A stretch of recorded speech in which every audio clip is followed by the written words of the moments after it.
A young chef lay motionless on the floor. The head chef calmly reassured the guests that it was all part of the performance. What they didn't know was that this young man would soon become the next ingredient on the menu. Tom and Julie, a newly dating couple, had been invited to an exclusive dinner on a remote private island. The only way to reach the location was by boat. Before long, a group of guests boarded a vessel and set off for the island, excited for what they believed would be a world-class dining experience. Upon arrival, a female server greeted them and led them toward the restaurant, informing them that along the way, they'd see the sources of the restaurant's ingredients.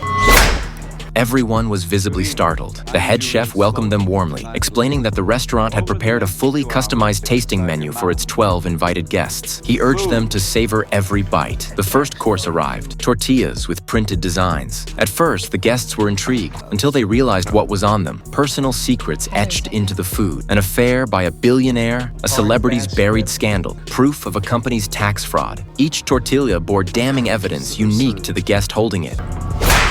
The next course was called The Fallen Angel. The chef instructed everyone to look out the window. There, hanging outside, was a man suspended mid-air, artificial wings strapped to his back. He was one of the island's investors, someone who had frequently challenged the chef's menu. For that, he had become part of it. The man was slowly lowered into the ocean. Everyone was then led outside, where the head chef made an announcement. All the men had 45 seconds to run. If they could evade capture, they would be allowed to leave. Every man fled, abandoning their dates, except Tom. But after the chef reminded him of the rules, even Tom reluctantly ran. The women were then escorted back into the restaurant and served a dish titled The Foolishness of Man. Unsurprisingly, every man was captured and brought back. None of them had the will or ability to truly escape. The chef turned to Tom and asked if he remembered what guests were told before arriving. Tom replied that everyone will die. Then the chef asked, "So why didn't you bring the woman you were originally supposed to bring?" Tom admitted they had broken up, and since the restaurant didn't allow single diners, he brought Julie instead. Julie, furious at the revelation, stood up and punched Tom square in the face.